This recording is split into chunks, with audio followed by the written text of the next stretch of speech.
Enterré a mi esposo hace 4 meses. Ayer lo vi sirviendo mesas en un restaurante del centro. Corrí hacia él. Lo llamé por su nombre, pero me miró como si yo fuera una loca cualquiera. Disculpe, señora, creo que me confunde con otra persona. La voz era idéntica. La cicatriz en la frente, la marca de nacimiento en el cuello, todo igual.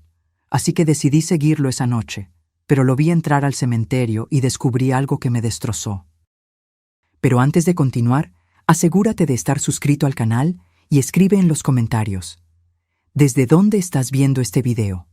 Mi nombre es Jimena, tengo 52 años y por 4 meses viví como viuda. 4 meses vistiendo de negro, recibiendo miradas de lástima en el supermercado, escuchando frases vacías como «él está en un lugar mejor ahora» o «el tiempo lo cura todo». 4 meses durmiendo sola en una cama que aún guardaba su olor en la almohada, despertando a mitad de la noche esperando escuchar su respiración a mi lado. Alejandro murió en un accidente de coche en marzo, un choque frontal en la carretera que conecta nuestra ciudad con la Ciudad de México. El coche quedó completamente destruido, me dijeron. Tan destruido que el ataúd tuvo que permanecer cerrado durante el velorio. Yo no cuestioné nada. En ese momento, estaba tan en shock, tan hundida en el dolor, que simplemente acepté todo lo que me dijeron. Nuestro hijo Santiago, de 28 años, se encargó de todos los trámites: el reconocimiento del cuerpo, la liberación en el CEMEFO, el funeral. Él me protegió de todo, o al menos eso fue lo que pensé. Alejandro y yo llevábamos casados 30 años. Nos conocimos cuando yo tenía 22 y él 25. Él trabajaba como representante comercial, viajaba mucho, pasaba semanas fuera de casa. Yo era maestra de inglés, trabajaba en un colegio particular aquí en la ciudad. Nuestra vida era común, normal. Teníamos cuentas por pagar, sueños pequeños, discusiones tontas sobre dinero y sobre que él nunca estaba en casa. Pero yo lo amaba. Lo amaba de la forma en que se ama a alguien después de 30 años. Con esa familiaridad cómoda, con ese conocimiento profundo de cada gesto, cada manía, cada imperfección. Después de su muerte, me convertí en una sombra. Perdí 8 kilos en 3 meses. Mi hermana Fernanda prácticamente se mudó a mi casa las primeras semanas porque tenía miedo de dejarme sola. Santiago venía a cenar conmigo todos los domingos, intentando llenar el vacío que Alejandro dejó. Yo fingía estar bien frente a ellos, pero cuando me quedaba sola, me derrumbaba. Ayer, un miércoles común de julio, regresaba de una consulta médica en el centro. Me había detenido para almorzar sola, algo que todavía me costaba hacer. Comer sola en restaurantes donde Alejandro y yo íbamos juntos. Elegí un lugar diferente, una cocina económica tipo buffet a la que nunca había ido antes, justamente para evitar los recuerdos. Tomé mi plato, me serví ensalada, un pedazo de pollo asado, arroz. Estaba buscando una mesa vacía cuando lo vi. Del otro lado del salón, limpiando una mesa, vistiendo un delantal blanco y sosteniendo un trapo. Alejandro. Mi esposo muerto estaba ahí, vivo, trabajando como mesero. Dejé caer el plato. El ruido de la loza rompiéndose llamó la atención de todos. La gente me miró. Alguien preguntó si estaba bien. No respondí. Mis ojos estaban fijos en él. Él miró en dirección al ruido, me miró a mí y nuestras miradas se encontraron. Esperé alguna señal de reconocimiento, un susto, pánico, cualquier cosa. Pero él solo frunció el ceño, confundido, como cualquier persona miraría a una desconocida que acaba de tirar un plato al suelo. Mis piernas se movieron solas. Crucé el restaurante tropezando con las sillas, con el corazón latiendo tan fuerte que pensé que me iba a desmayar. La gente se apartó, probablemente pensando que me estaba sintiendo mal. «Alejandro». Mi voz salió extraña, aguda, desesperada. «Alejandro, soy yo, Jimena». Él dejó de limpiar la mesa y me miró con esa expresión educada y preocupada que tienen los extraños cuando alguien parece estar en crisis. Disculpe, señora, pero creo que me está confundiendo con otra persona. La voz. Era su voz. El mismo tono, el mismo ritmo, la misma forma de pronunciar las palabras. Sentí que el estómago se me revolvía. No, no estoy confundiendo nada. Tú eres Alejandro, Alejandro Mendoza. ¡Mi esposo! Él dio un paso atrás, mirando alrededor como si buscara ayuda. Otros empleados del restaurante comenzaron a acercarse. Una mujer de unos 40 años, probablemente la gerente, vino hacia nosotros. Señora, ¿está todo bien? ¿Necesita ayuda? Él es mi esposo. Señalé a Alejandro, o a quienquiera que fuese esa persona. Él murió hace 4 meses. Yo lo enterré. La gerente intercambió una mirada preocupada con él. Alejandro, o ese hombre, negó con la cabeza lentamente. Lo siento mucho, señora, pero mi nombre es Rodrigo. Rodrigo López. Trabajo aquí hace 6 meses. Nunca la he visto antes. Lo miré más de cerca. La misma altura, el mismo cuerpo delgado y atlético, los mismos ojos color miel, la misma cicatriz fina en la frente, del lado derecho, que Alejandro tenía desde niño cuando se cayó de la bicicleta. La misma marca de nacimiento en el cuello, un poco arriba del cuello de la camisa, en forma de media luna. La cicatriz, susurré. En tu frente. Y la marca de nacimiento en el cuello, son iguales. Él se llevó la mano instintivamente a la frente, tocando la cicatriz. Tuve un accidente cuando era niño. Mucha gente tiene cicatrices. ¿Y la marca de nacimiento? Él jaló el cuello de su camisa, revelando la marca que yo conocía tan bien. Es solo una marca de nacimiento, señora. Millones de personas la tienen. La gerente me tomó gentilmente del brazo. ¿Vamos a sentarla, señora? ¿Podemos llamar a alguien? ¿Algún familiar? Me dejé guiar hasta una silla. Acepté el vaso de agua que me ofrecieron, pero mis ojos no se apartaban de él. Él volvió al trabajo, pero yo notaba que me miraba de reojo, preocupado o tal vez con miedo de que yo hiciera otra escena. Me quedé ahí sentada por 20 minutos, observando. La forma en que caminaba, un poco chueco hacia la izquierda por un problema en la cadera. La forma en que se pasaba la mano por el cabello cuando estaba concentrado. Los mismos gestos, los mismos ademanes. No era solo parecido, era idéntico. Cuando salí del restaurante, mis manos temblaban tanto que apenas logré abrir el coche.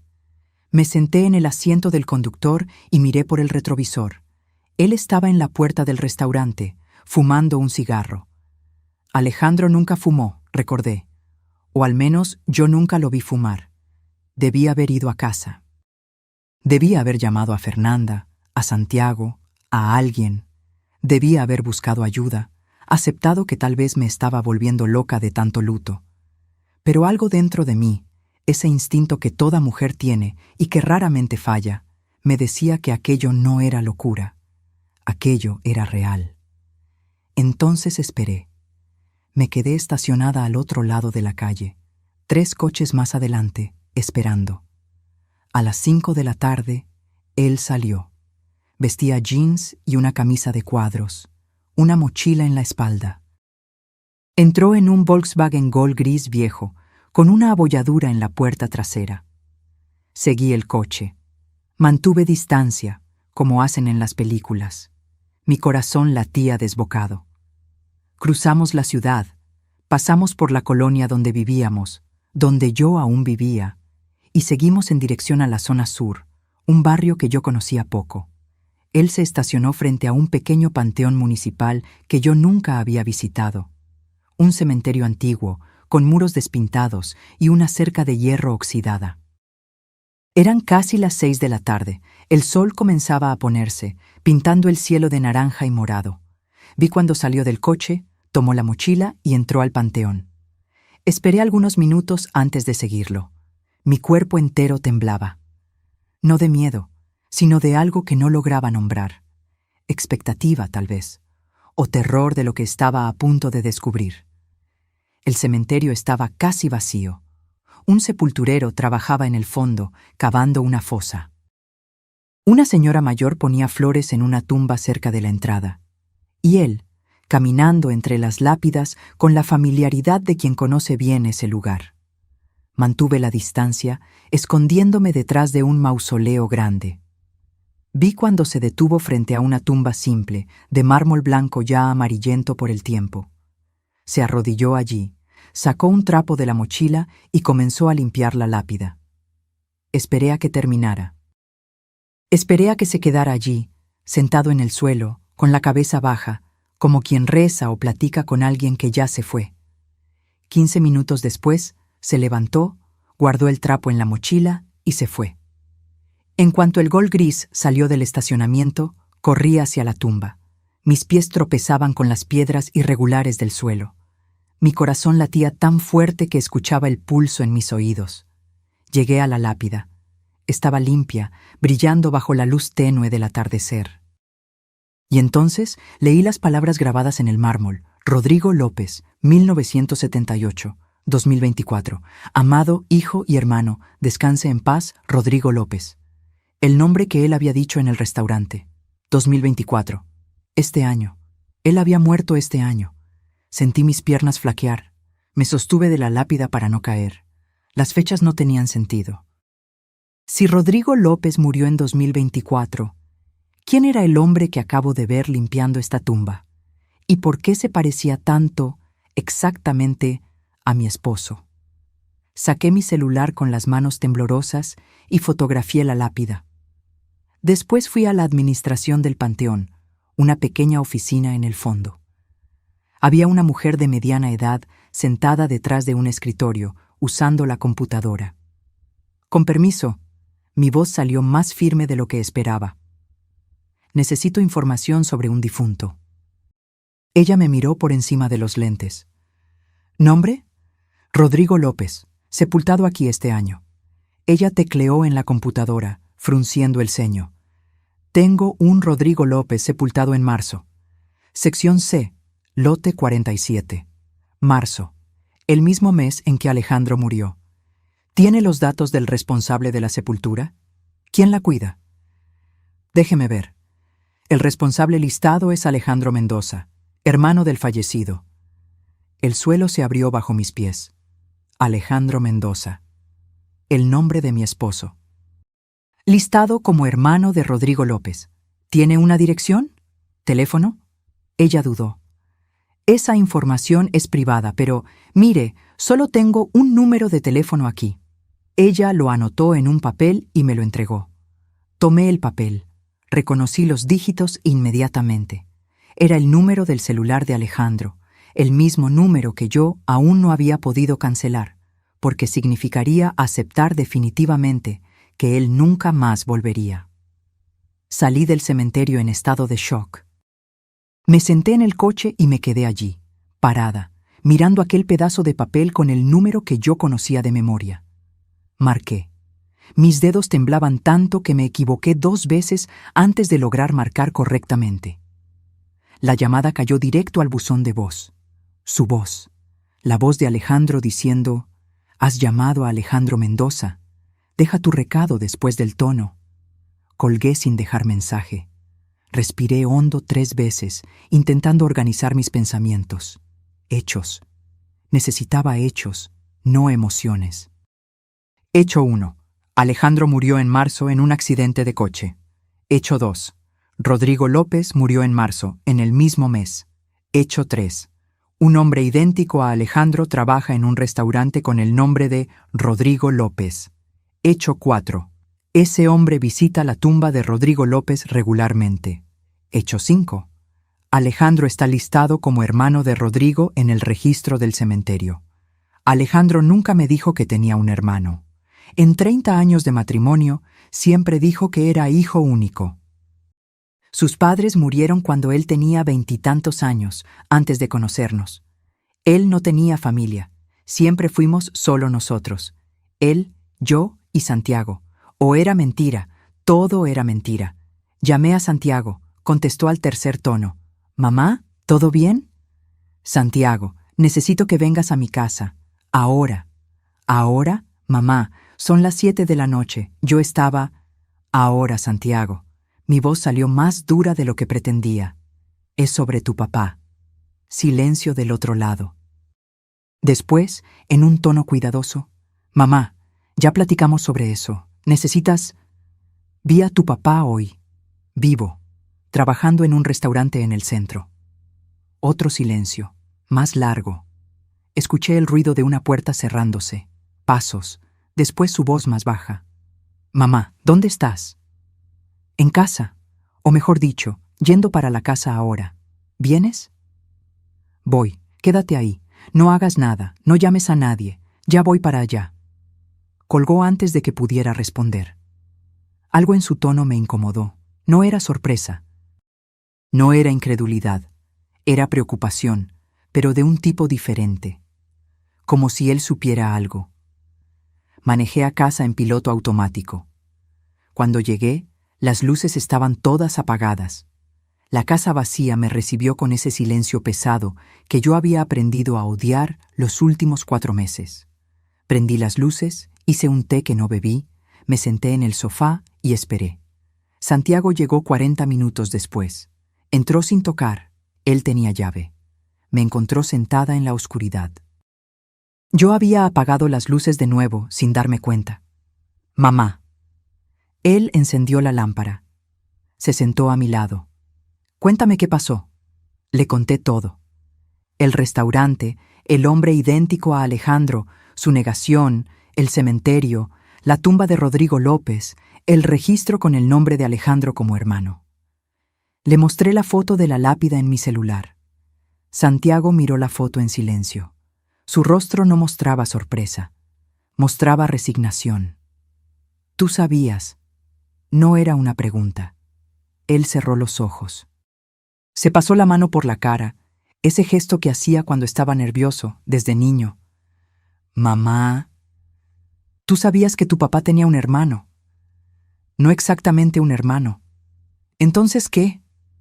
Santiago respiró hondo. Cuando abrió los ojos, vi lágrimas en ellos. «Un hermano gemelo». Las palabras quedaron suspendidas en el aire entre nosotros. Hermano gemelo. Alejandro tenía un hermano gemelo y nunca me lo contó. En 30 años de matrimonio nunca lo mencionó. «Explícame». Mi voz salió fría, controlada. «Ahora». Santiago se levantó, comenzó a caminar por la sala, ese hábito nervioso que heredó de su padre, del hombre que yo pensaba conocer. Papá y Rodrigo eran gemelos idénticos. Nacieron en 1970, en un pueblo pequeño de Michoacán. La familia era muy pobre. Cuando tenían 5 años, los padres se separaron. La mamá se quedó con papá y el padre se quedó con Rodrigo. Me senté más recta en el sofá. Continúa. Crecieron separados, en ciudades diferentes. Papá fue criado por su madre aquí en la Ciudad de México. Rodrigo se quedó en el pueblo con el padre. Se reencontraron solo cuando eran adultos, por casualidad, en una central de autobuses. ¿Y por qué nunca me contó eso?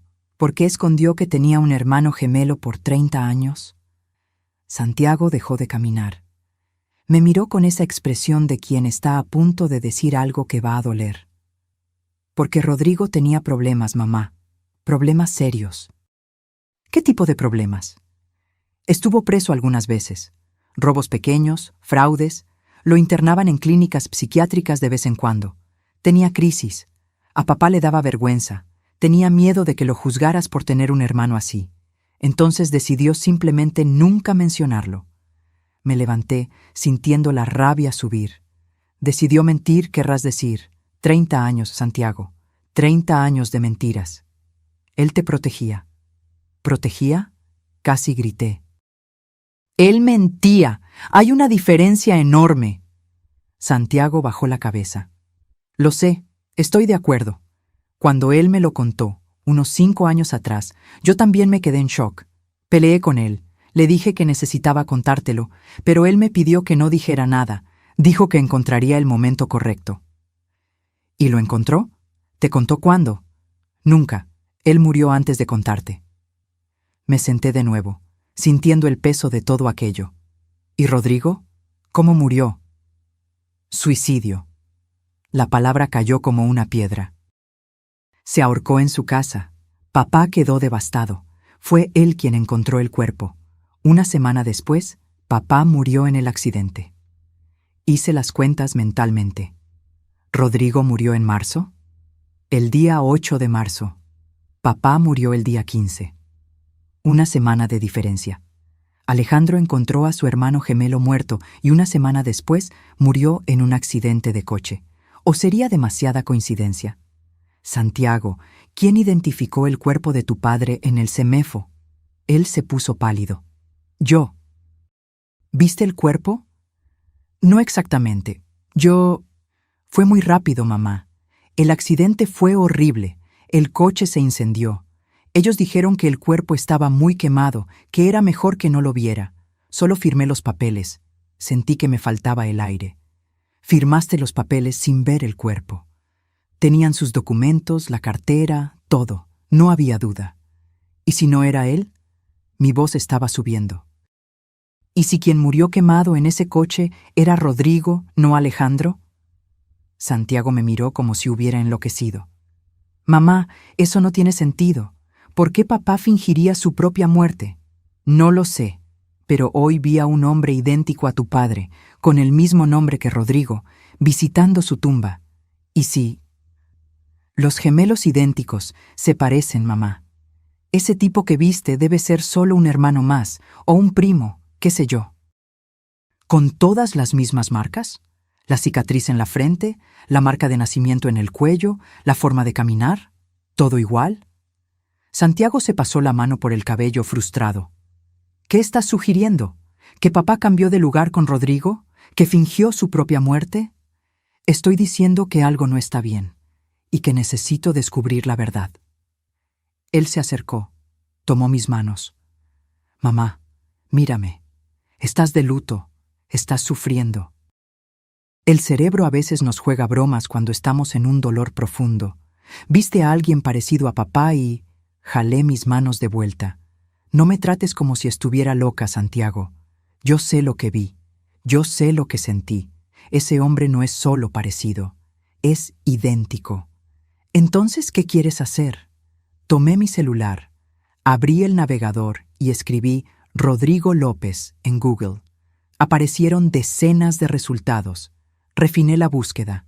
Rodrigo López, suicidio, marzo 2024, Ciudad de México. Apareció una noticia de un periódico local. Hice clic. La nota era corta, solo 3 párrafos. Hombre de 54 años es encontrado muerto en departamento en la zona sur. Rodrigo López fue encontrado ahorcado la mañana del viernes por su hermano, Alejandro Mendoza. La fiscalía investiga el caso como suicidio. López tenía historial de depresión y ya había intentado suicidarse anteriormente. Se lo mostré a Santiago. Dice aquí que Alejandro encontró el cuerpo. Lo sé. Él me llamó ese día, desesperado. Fui con él al departamento. Fue horrible, mamá. ¿Viste el cuerpo? Él dudó. Lo vi de lejos. La policía no nos dejó acercarnos, pero era él, era Rodrigo. ¿Tenías la certeza? Sí, creo que sí. Digo, yo solo había visto a Rodrigo 2 veces en mi vida antes de eso, pero parecía él. Sentí un escalofrío en la espalda. ¿2 veces? ¿Cuándo? Una vez hace unos 4 años, cuando papá me lo presentó. Y otra vez 6 meses antes de que muriera, en una carne asada que papá hizo en su casa. ¿Él tenía casa? Un departamento, muy sencillo, en la zona sur. ¿El mismo departamento donde fue encontrado muerto? Sí. Me levanté de nuevo, tomando mi bolsa. Vamos allá. ¿A dónde? Al departamento de Rodrigo. Ahora. Mamá, ya son las 9 de la noche, y el departamento está sellado por la policía. Entonces vamos mañana, a primera hora. Santiago suspiró. Mamá, ¿para qué? ¿Qué esperas encontrar? La verdad. No dormí esa noche. Me quedé acostada en la oscuridad, mirando al techo, repasando todo en mi cabeza. Alejandro y Rodrigo, gemelos idénticos separados en la infancia, reencontrados en la vida adulta. Uno muere por suicidio, el otro muere en accidente una semana después. ¿O sería al contrario? ¿Y si Alejandro no murió? ¿Y si cambió de identidad con Rodrigo? ¿Pero por qué? ¿Para huir de qué? ¿De quién? ¿De mí? Tomé mi celular y comencé a investigar. Aprendí sobre gemelos idénticos, sobre cómo comparten el mismo ADN, sobre cómo incluso las huellas dactilares pueden ser muy similares, aunque no idénticas. Leí sobre casos de hermanos gemelos que cambiaron de identidad, que engañaron a familias enteras. A las 5 de la mañana desistí de intentar dormir. Me bañé, me vestí, hice café. A las 7, Santiago tocó el timbre. Tenía ojeras profundas y parecía no haber dormido tampoco. ¿Vamos?, pregunté. Él asintió. Fuimos en su coche, un Honda Civic negro. El departamento de Rodrigo quedaba en un edificio viejo de 3 pisos, sin elevador, en la zona sur. Subimos hasta el segundo piso. La puerta tenía una cinta amarilla de la policía que ya estaba rota. Santiago sacó una llave del bolsillo. Papá me dio una copia. Después de que Rodrigo murió, él fue quien se encargó de todo aquí. ¿La policía liberó el departamento? Hace unos 2 meses. No había nada sospechoso. Fue suicidio mismo. Él abrió la puerta. El departamento olía a humedad y encierro. Era pequeño, unos 40 metros cuadrados, una sala con un sofá viejo, una cocineta, una recámara, un baño. Todo muy simple, casi vacío. Comencé a buscar. No sabía exactamente qué, pero algo que explicara todo aquello. Abría las cenas en la cocina. Vasos, platos, ollas viejas. Nada personal. Fui a la recámara. Una cama individual sin ropa de cama. Un ropero con algunas prendas colgadas. Tomé una camisa. Era de la misma talla que Alejandro usaba. La olí. No olía a nada, solo a humedad. Santiago estaba en la sala, revisando un cajón. Encontré algunos recibos viejos, luz, agua, todo a nombre de Rodrigo López. Seguí buscando. Debajo de la cama encontré una caja de zapatos vieja. La abrí. Dentro había fotos. Tomé una. Era de 2 niños pequeños, gemelos, de unos 5 años, abrazados y sonriendo. Volteé la foto. Al reverso escrito a mano. Alejandro y Rodrigo, 1975. Mis ojos se llenaron de lágrimas. Eran idénticos, 2 niños felices que no sabían que serían separados, que crecerían sin conocerse, que tendrían vidas tan diferentes. Seguí mirando las fotos. Rodrigo adolescente, solo. Rodrigo adulto, con un grupo de amigos que yo no conocía. Rodrigo frente a un edificio que parecía una clínica. Y entonces, una foto más reciente. Rodrigo y Alejandro juntos, adultos, abrazados, sonriendo. Alejandro usaba una camisa que yo reconocí. Se la había regalado en su cumpleaños hace 3 años.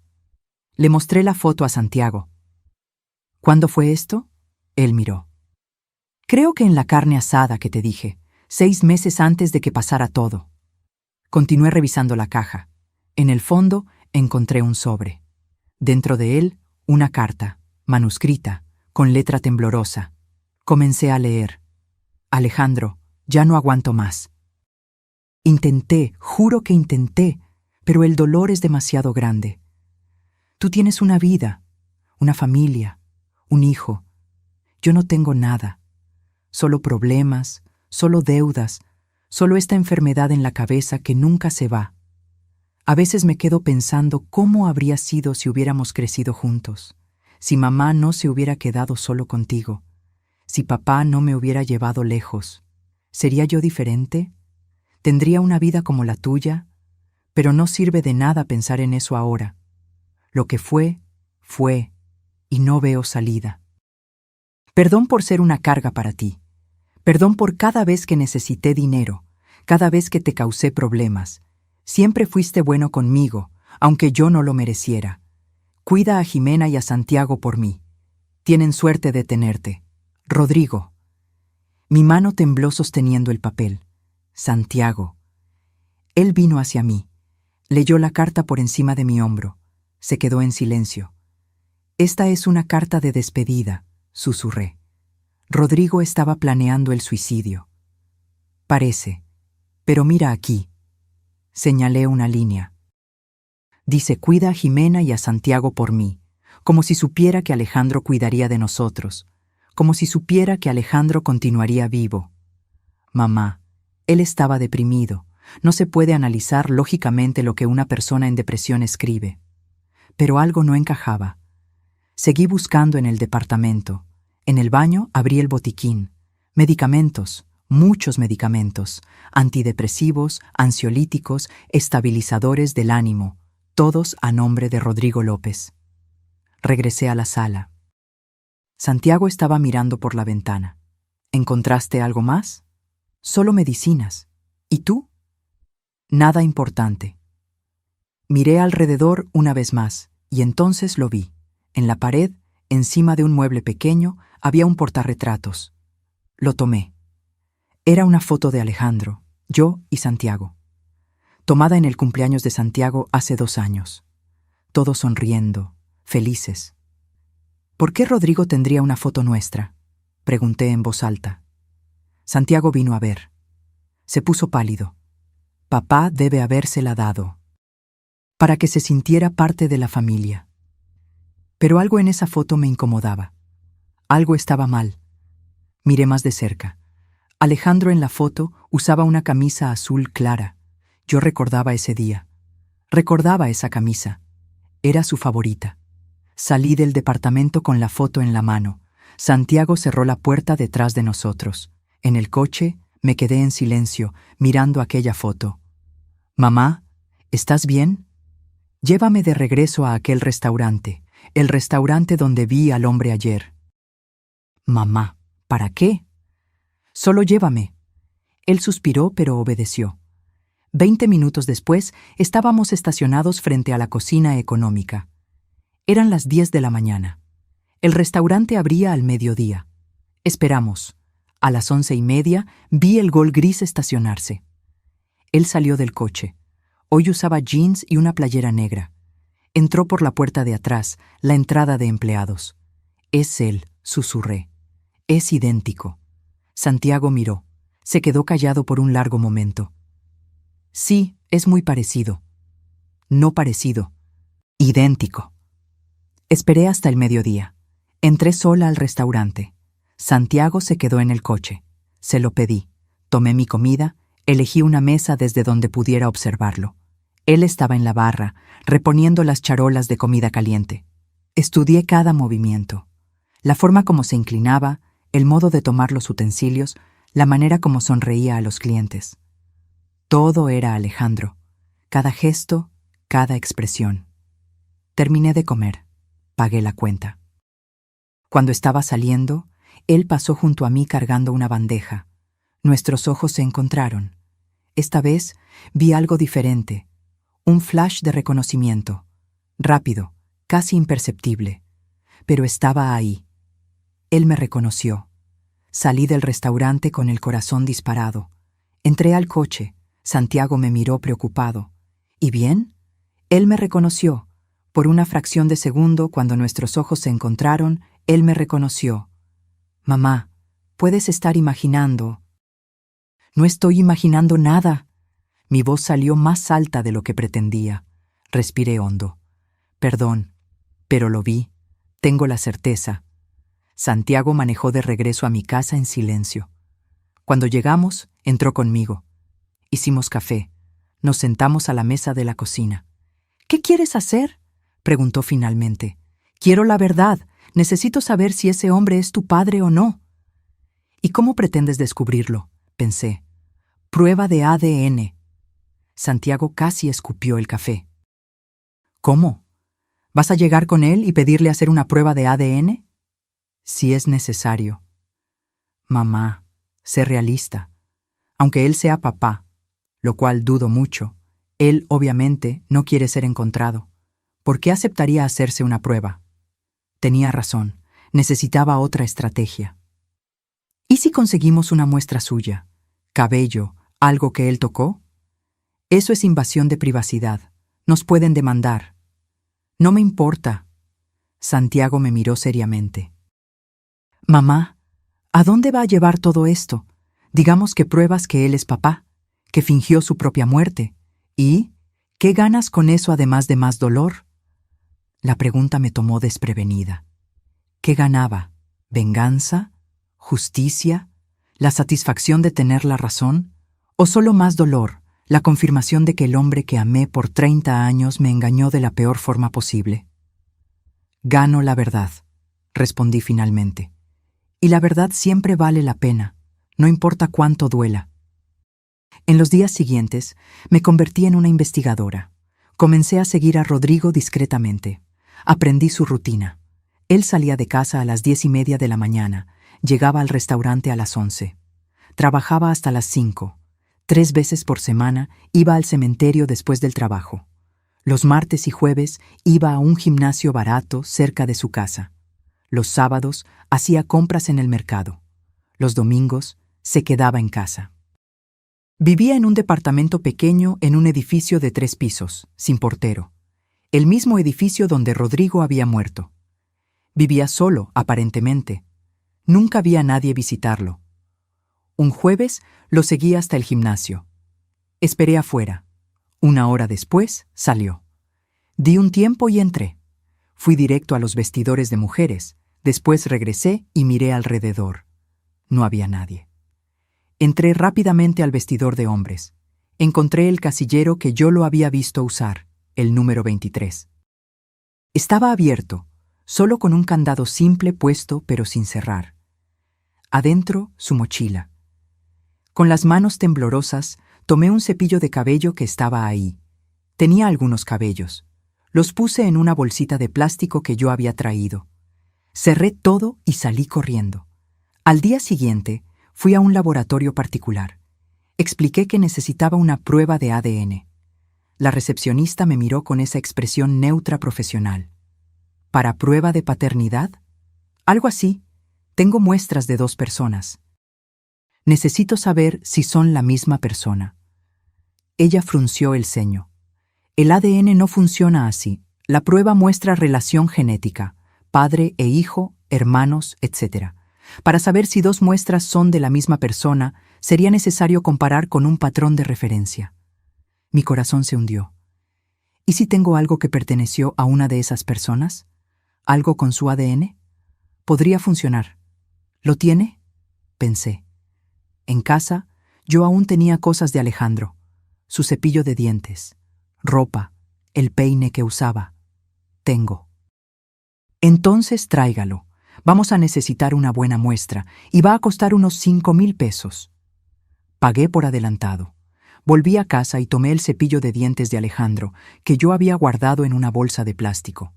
No sé por qué, tal vez intuición. Lo llevé de vuelta al laboratorio junto con los cabellos del vestidor. Resultados en 10 días, dijo la recepcionista. Fueron los 10 días más largos de mi vida. No le conté a nadie, ni a Santiago, ni a Fernanda. Continué mi rutina. Daba clases, regresaba a casa, esperaba. Al 10º día recibí un correo. Resultados listos para recoger. Salí corriendo del colegio, tomé un Uber hasta el laboratorio. La recepcionista me entregó un sobre sellado. Lo abrí ahí mismo, con las manos temblando. Leí el reporte. Palabras técnicas, números, gráficos. Y entonces, al final, la conclusión. Compatibilidad genética, 99.97%. Las muestras pertenecen al mismo individuo. Sentí mis piernas flaquear. La recepcionista me sostuvo del brazo. «Señora, ¿está bien? ¿Quiere sentarse?» Me senté en una silla de la recepción. Releí el resultado 3 veces. 99.97%. Era él. El hombre en el restaurante era Alejandro. Mi esposo no estaba muerto. Fingió su propia muerte y estaba viviendo como otra persona. Lloré ahí mismo, en la recepción del laboratorio. No de alivio, de traición, de rabia, de dolor. La recepcionista me ofreció agua, me dejó usar el baño, me lavé la cara, me recompuse. Guardé el resultado en la bolsa. En el coche llamé a Santiago. «Necesito que vengas a mi casa. Ahora. Es urgente». 1 hora después, él estaba en mi sala. Le mostré el resultado del ADN. Vi cuando el shock atravesó su rostro. No es posible. Lo es. Ese hombre es tu padre. Alejandro no murió. Él cambió de lugar con Rodrigo y fingió su propia muerte. Santiago se sentó, pálido. ¿Pero por qué? ¿Por qué haría eso? No lo sé, pero lo voy a descubrir. Mamá, espera. Vamos a pensar con calma. Si él hizo eso, debe tener un motivo. Tal vez estaba en peligro. Tal vez él simplemente no quería más esta vida, esta familia, a nosotros. Las palabras salieron amargas. Santiago intentó protestar, pero lo interrumpí. Él nos abandonó, Santiago. Nos dejó creer que estaba muerto. Me dejó sufrir, llorar, vestir de luto. ¿Y por qué? ¿Para vivir como mesero en un restaurante de mala muerte? Eso no tiene sentido. Tiene que haber una explicación. Entonces vamos a preguntarle. Tomé mi bolsa. Santiago me sostuvo del brazo. Mamá, no, no así. Estás alterada. Vamos a planear. Pensar bien en cómo abordar. Solté mi brazo. Pasé 4 meses de luto. 4 meses creyendo en una mentira. No voy a esperar ni un segundo más. Manejé hasta el restaurante. Santiago fue detrás, en su coche, intentando llamarme todo el tiempo. No contesté. Eran las 3 de la tarde, hora de poco movimiento. Entré. Él estaba en el fondo, limpiando mesas. Caminé directo hacia él. Cuando me vio, su rostro se tensó. Necesito hablar contigo, dije, mi voz firme. Ahora, afuera. Señora, ya le dije, usted está confundiendo. Arrojé el resultado del ADN en la mesa frente a él. No estoy confundiendo nada, Alejandro. ¿O prefieres que llame a la policía aquí? Él miró el papel. Vi cuando el color desapareció de su rostro. Sus hombros cayeron. Por un largo momento nos quedamos ahí, parados, mirándonos. Después él miró alrededor. El restaurante estaba casi vacío, solo 2 clientes en la esquina opuesta. Dame 10 minutos, dijo en voz baja. Voy a hablar con mi jefe y te encuentro afuera. Salí. Santiago se había estacionado y venía en mi dirección. Mamá, ¿qué hiciste? Le di los resultados del ADN. Él va a hablar conmigo en 10 minutos.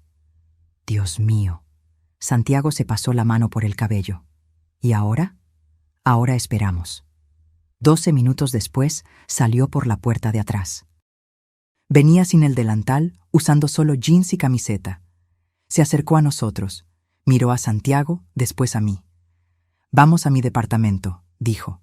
No quiero hablar aquí. Lo seguimos. Santiago y yo en su coche, Alejandro, o Rodrigo, o quien sea que él fuera ahora, en el Gol gris. Llegamos al edificio, subimos. Él abrió la puerta del departamento. Era diferente de cómo lo recordaba de la vez que había venido a investigar.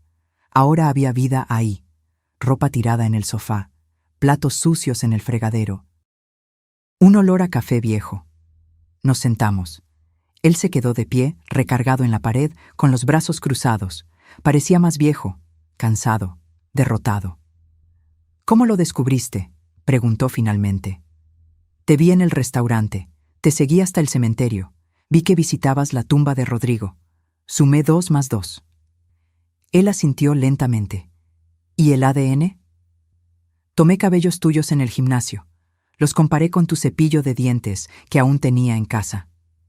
Un silencio pesado. Santiago estaba sentado en el sofá, con la cabeza entre las manos. Yo permanecí de pie, con los brazos cruzados, esperando. ¿Por qué? Mi voz salió más débil de lo que quería. ¿Por qué hiciste esto, Alejandro? Él cerró los ojos. Cuando los abrió, estaban rojos. Porque no tenía opción. Todo el mundo tiene opción. No, no cuando hay vidas en juego. Fruncí el ceño. ¿Qué vidas? Él se apartó de la pared, comenzó a caminar por el departamento. Ese gesto nervioso que yo conocía tan bien. Ustedes no saben todo, sobre Rodrigo, sobre lo que pasó en los últimos años. Entonces cuenta, dijo Santiago, levantando la cabeza. Cuéntalo todo. Alejandro respiró hondo. Se sentó en una silla. Comenzó a hablar. Rodrigo no tenía solo depresión, él estaba involucrado con gente peligrosa. Debía dinero, mucho dinero, a prestamistas, unos 200,000 pesos. Ellos lo estaban amenazando, diciendo que si él no pagaba, irían tras su familia, tras mi familia, tras ustedes. Sentí que me faltaba el aire. ¿Qué? Rodrigo me llamó desesperado un mes antes de morir. Me contó todo. Dijo que había cometido una estupidez, pidió dinero prestado para pagar otras deudas y ahora no podía pagar. Los tipos eran peligrosos, no estaban jugando. Él me enseñó mensajes, fotos. Tenían fotos de nuestra casa, Jimena. Foto de Santiago saliendo del trabajo. Santiago se puso pálido. ¿Por qué no nos contaste? ¿Por qué no fuiste a la policía? Porque esos tipos no son del tipo de gente que la policía asusta.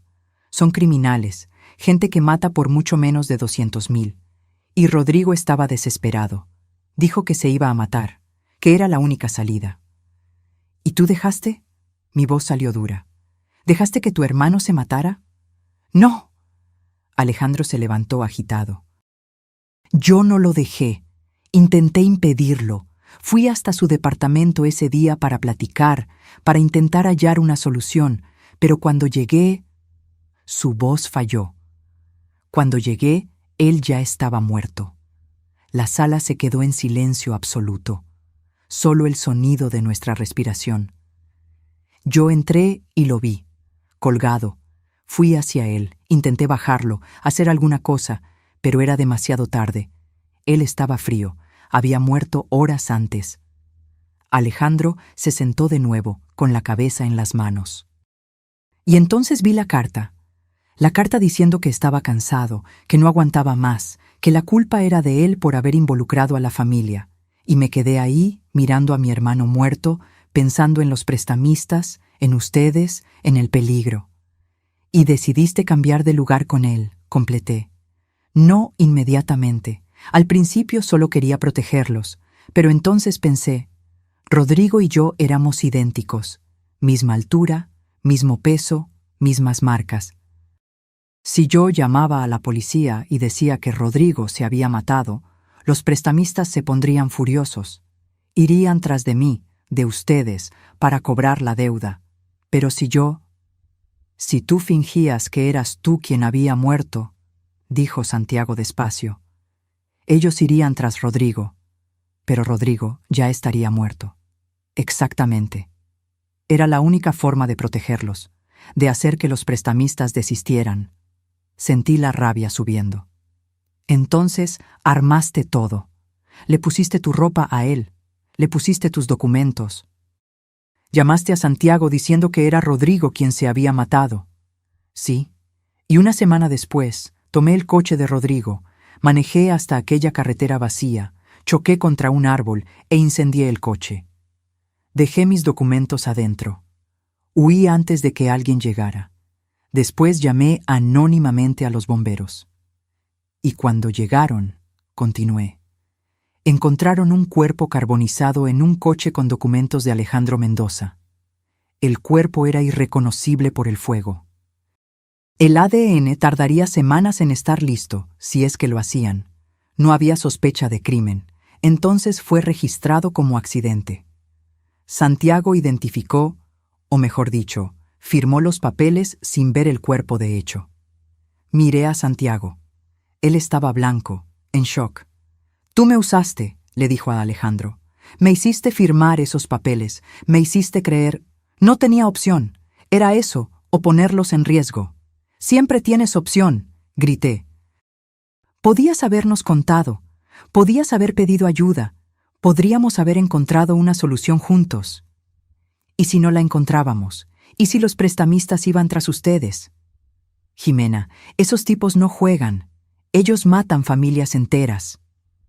«Entonces te pareció mejor matarnos de otra forma, dejándome creer que estabas muerto, dejándome sufrir, llorar, entrar en depresión. Santiago perdiendo al padre. Todo mentira». Alejandro se levantó, intentó acercarse. Retrocedí. «Jimena, por favor». «Lo hice por ustedes, para protegerlos. Lo hiciste por ti, porque era más fácil, porque eres un cobarde. Pasé 4 meses infernales, continué, sin poder parar. 4 meses tomando pastillas para dormir. 4 meses sin poder trabajar bien, y tú estabas aquí, vivo, viviendo como si nada hubiera pasado. ¿Crees que fue fácil para mí? Su voz subió también. ¿Abandonar mi vida, mi familia, trabajar en un empleo horrible por el salario mínimo, vivir en este agujero? Lo hice por ustedes. No, mi voz se hizo más baja, más fría. Lo hiciste porque quisiste, y ahora vas a tener que enfrentar las consecuencias. Tomé mi bolsa. Santiago se levantó también. Jimena, espera. No, se acabó. Tú moriste hace 4 meses, ¿recuerdas? Y vas a continuar muerto. Salí del departamento. Bajé las escaleras con las piernas temblorosas. Santiago vino detrás. Cuando llegamos al coche, me sostuvo del brazo. Mamá, espera. ¿Qué vas a hacer? No lo sé, pero no voy a fingir que no pasó nada. ¿Vas a contarle a alguien? ¿A la policía? Me detuve. Pensé, ¿qué pasaría si yo contaba la verdad? Alejandro iría a la cárcel por fraude, falsedad de declaraciones. El seguro de vida que yo había recibido, 120,000 pesos, tendría que ser devuelto. Habría escándalo, juicio, vergüenza pública. ¿Y los prestamistas? Si descubrían que Alejandro estaba vivo, vendrían tras él, tal vez tras nosotros. No lo sé, repetí. Necesito pensar. Pasé los 3 días siguientes encerrada en casa. No fui a trabajar. No contesté el teléfono. Fernanda apareció, preocupada, pero le dije que tenía gripa y se fue. Santiago llamó varias veces. No contesté. Me quedé sentada en la sala mirando fotos antiguas. Alejandro y yo el día de la boda. Alejandro sosteniendo a Santiago recién nacido. Vacaciones en la playa. Cumpleaños. Carnes asadas. 30 años de recuerdos. ¿Reales o falsos? Porque ahora yo cuestionaba todo. ¿Será que él me amaba de verdad? ¿O todo el matrimonio fue una mentira? Aquellos viajes suyos, las largas ausencias. ¿Será que estaba con Rodrigo todo el tiempo? ¿Ayudando al hermano, pagando deudas, escondiendo secretos? ¿Cuánto de nuestra vida fue real? La noche del tercer día, alguien tocó el timbre. No contesté. Tocó de nuevo. Y de nuevo. Finalmente abrí la puerta. Era Alejandro. Estaba diferente. Se había cortado el cabello muy corto, se había rasurado la barba, usaba lentes que yo nunca había visto. Parecía más viejo, más cansado. ¿Qué quieres? Platicar. Por favor, Jimena, dame solo 5 minutos. Pensé en cerrarle la puerta en la cara, pero una parte de mí, la parte idiota que aún lo amaba después de todo, le abrió paso para que entrara. Nos sentamos en la sala, el mismo sofá donde habíamos visto la tele juntos por años. Donde habíamos platicado sobre el día, sobre Santiago, sobre planes futuros que nunca ocurrirían. Vine a disculparme, comenzó, por lo que hice, por la forma en que lo hice. Tienes razón, debí haberles contado, debí haber dejado que ustedes decidieran también. Pero no nos dejaste, decidiste solo. Decidiste que era mejor hacernos sufrir que confiar en nosotros. Él bajó la cabeza. Tenía miedo. Los prestamistas tenían fotos, Jimena. Fotos de nuestra casa, de Santiago. Ellos sabían dónde trabajabas. Decían que si Rodrigo no pagaba, iban a quemar nuestra casa contigo adentro. Sentí un escalofrío. ¿Y dónde están ellos ahora? ¿Los prestamistas? No lo sé. Después de que Rodrigo murió, o mejor dicho, después de que creyeron que yo morí, ellos desaparecieron. Deben haber desistido. Al final, no se le puede cobrar una deuda a un muerto. ¿Y tienes la certeza de que desistieron? ¿Que no van a volver? Van 4 meses. Si fueran a volver, ya habrían vuelto. Nos quedamos en silencio. El reloj en la pared marcaba las 9 de la noche. Allá afuera, la vida continuaba. Coches pasaban, vecinos regresaban del trabajo. El mundo giraba normalmente mientras el mío se había detenido. ¿Qué quieres de mí? Pregunté finalmente. ¿Perdón? Porque no sé si pueda perdonarte. No quiero perdón. Sé que no lo merezco. Solo quiero que entiendas que no hice esto para lastimarte. Lo hice para protegerte. Pero me lastimaste, profundamente. Lo sé. Y voy a cargar con esa culpa por el resto de mi vida. Lo miré. Realmente parecía arrepentido. Pero el arrepentimiento no cambiaba lo que había pasado. No borraba 4 meses de dolor. ¿Y ahora? Pregunté. ¿Qué pasa ahora? Eso depende de ti. Si quieres denunciarme, lo entiendo. Voy a aceptar las consecuencias. Pero si quieres, si puedes fingir que no sabes, yo continúo como Rodrigo. Continúo muerto para ti, y tú sigues con tu vida. Seguir con mi vida, repetí. ¿Como si nada hubiera pasado? Como si yo realmente hubiera muerto en aquel accidente. La propuesta quedó suspendida en el aire entre nosotros. Yo podía denunciarlo, exponer todo, destruir la farsa. ¿Pero para qué? ¿Para ver a mi esposo preso? ¿Para devolver el seguro de vida y pasar por toda la vergüenza pública? ¿Para arriesgar que los prestamistas descubrieran y vinieran tras nosotros? ¿O podía simplemente aceptar que Alejandro murió hace 4 meses? Que el hombre frente a mí era Rodrigo, un extraño, y seguir mi vida como la viuda que realmente era, porque Alejandro, el hombre que yo amaba, ese realmente murió. Lo que sobró era un cobarde que eligió huir en vez de luchar. Hay una condición, dije. Él me miró, esperanzado. Cualquiera. Nunca más apareces frente a mí. Nunca más entras en contacto conmigo o con Santiago. Si te veo en la calle, voy a voltear hacia el otro lado. Si intentas hablarme, te voy a ignorar. Para mí, Alejandro murió, y Rodrigo es un extraño. Vi el dolor cruzar su rostro, pero asintió. Entiendo. Y tú nunca, nunca le cuentas a nadie la verdad. Te llevas este secreto a la tumba. ¿Entendiste? Sí. Me levanté. Tomé mi anillo de matrimonio, que yo aún usaba. Me lo quité del dedo. Lo puse en la mesa de centro entre nosotros. Entonces está decidido. Alejandro Mendoza murió el 15 de marzo de 2024. Fue enterrado y llorado. Y Rodrigo López es un extraño que nunca he visto antes en mi vida. Alejandro, Rodrigo, miró el anillo. Lo tomó delicadamente, como si fuera una reliquia. Lo guardó en el bolsillo. ¿Puedo hacer una última pregunta?, dijo levantándose. Puedes. ¿Logras entender por qué hice esto? ¿Por qué elegí protegerlos de esta forma?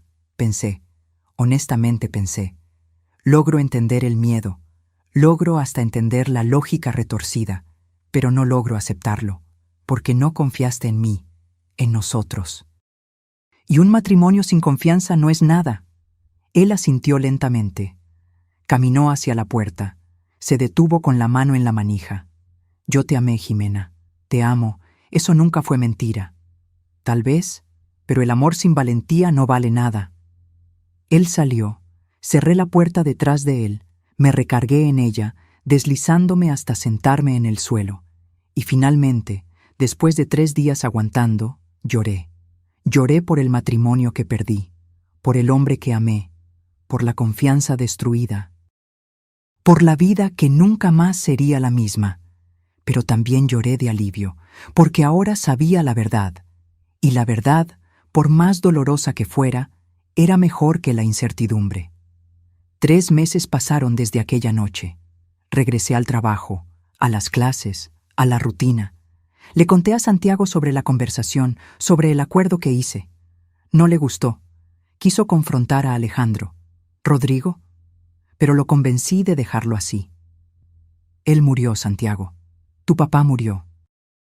Y ese hombre que se parece a él es un extraño que está pagando por lo que hizo de la única forma que puede, viviendo una vida miserable, solo, con culpa. Santiago aún visita la tumba de Rodrigo a veces. No sé si es para honrar la memoria del tío que apenas conoció o del padre que perdió. Tal vez ambos. En cuanto a mí, dejé de vestir de negro. Volví a salir con amigas. Comencé terapia. no para superar la muerte de Alejandro, sino para superar la traición, porque fue eso lo que fue. Una traición gigantesca. Vi a Rodrigo, voy a llamarlo así ahora, más de 2 veces de lejos, una en el mercado, otra en la calle. Las 2 veces volteé hacia el otro lado. Él me vio pero no se acercó. Cumplió el acuerdo. Aprendí algunas cosas con todo esto. Aprendí que nunca conocemos a alguien completamente, no importa cuánto tiempo vivamos juntos. Aprendí que el luto es complicado y que a veces lloramos no por la persona que murió, sino por la persona que pensábamos que era. Aprendí que el perdón no es obligatorio y que a veces lo mejor es simplemente seguir adelante. Y aprendí que la verdad es importante, siempre. Incluso cuando duele, especialmente cuando duele. A veces todavía tomo la foto de nuestra boda. Miro a aquella pareja joven, feliz, llena de sueños, y me pregunto en qué momento todo comenzó a derrumbarse. ¿Cuándo decidió Alejandro que las mentiras eran más fáciles que las verdades? ¿Cuándo comenzó a esconder a Rodrigo de mí? ¿O fue antes, mucho antes, cuando 2 hermanos gemelos fueron separados y crecieron como extraños? Tal vez nunca lo sepa, y tal vez sea mejor así. Ayer recibí una carta, sin remitente. Adentro, solo una foto vieja. Alejandro y Rodrigo niños, 5 años, abrazados, sonriendo. Al reverso, escrito a mano. Gracias por entender. Gracias por dejarme protegerlos, aunque sea de la forma equivocada. R. Guardé la foto en una caja con otros recuerdos. Recuerdos de un hombre que murió 2 veces. Una vez cuando fingí su muerte. Otra cuando descubrí quién era realmente. Y entonces volví a vivir. Porque la vida continúa, con o sin respuestas, con o sin cierres, con o sin justicia. Y a veces vivir bien es la mejor venganza.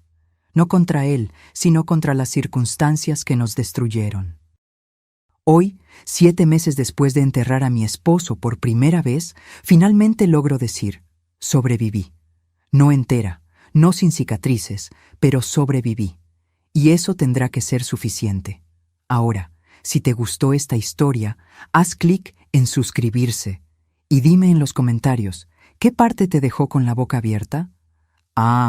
Y no olvides convertirte en miembro para tener acceso a videos exclusivos que no subo aquí. Te espero allá.